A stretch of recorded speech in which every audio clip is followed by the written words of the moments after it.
सुमरी सुमर नर उतरे ही पारा राम।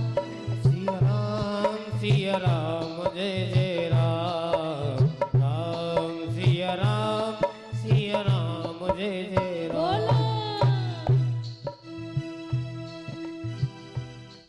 तो आज कलयुग ने कहा कि मेरे में एक गुण है। इस कलयुग में जो भी इंसान 2 मिनट बैठकर भगवान का कीर्तन सुन लेगा या भजन गा लेगा भगवान का, उसे भगवान की प्राप्ति हो जाएगी। राजा परीक्षित ने कहा तो फिर तुम्हें क्या चाहिए? तो कहा मुझे 4 स्थान चाहिए। कहने लगे क्या क्या? कहने लगे जहाँ मदिरा का सेवन किया जाता हो वहां मेरा वास हो, जहाँ पर स्त्री गमन होता हो वहां मेरा वास हो, जहाँ जुआ खेला जाता हो वहां मेरा वास हो, जहाँ अशुद्ध कमाई का कमाया हुआ सोना हो वहां मेरा वास हो।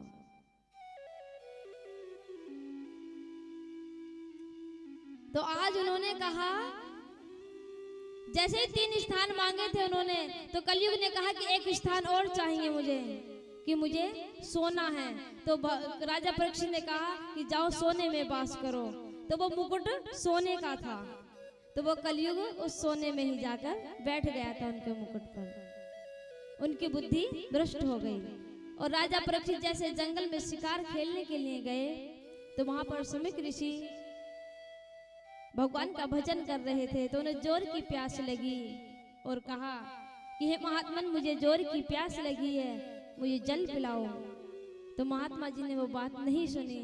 उनके ही पास में मरा हुआ सर्प पड़ा था और राजा परीक्षित ने उस सर्प को उठाकर उनके गले में डाल दिया। वो बात समीक ऋषि के पुत्र श्रृंगी को पता चला कि ऐसे ऐसे मेरे पिता के गले में मरा हुआ सर्प डाल दिया। तो उन्होंने गंगा जल लिया और राजा परीक्षित को श्राप दिया कि जिस मरे हुए सर्प को तुमने मेरे पिता के गले में डाला है, उसी सर्प के द्वारा तुम्हारी आज से 7वें दिन तुम्हारी मृत्यु को प्राप्त हो जाओगे।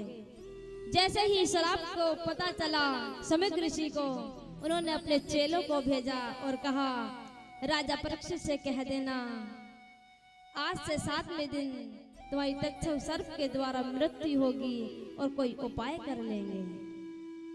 जैसे ही राजा परीक्षित को पता चला, उन्होंने मुकुट उतारा, उनकी बुद्धि शुद्ध हो गई।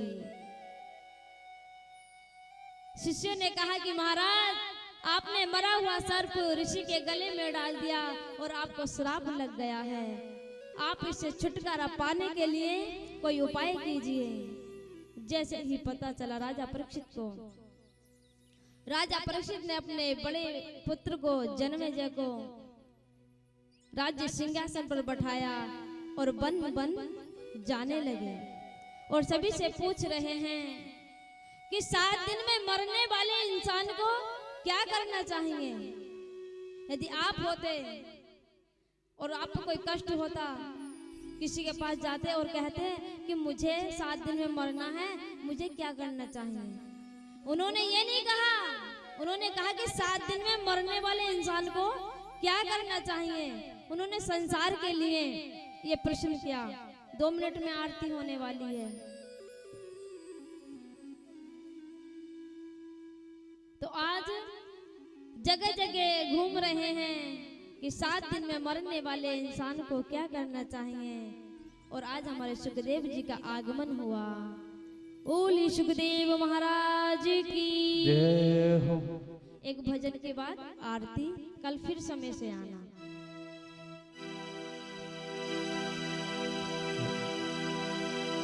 बजाओ बजाओ बजाओ राधा नाम की ताली।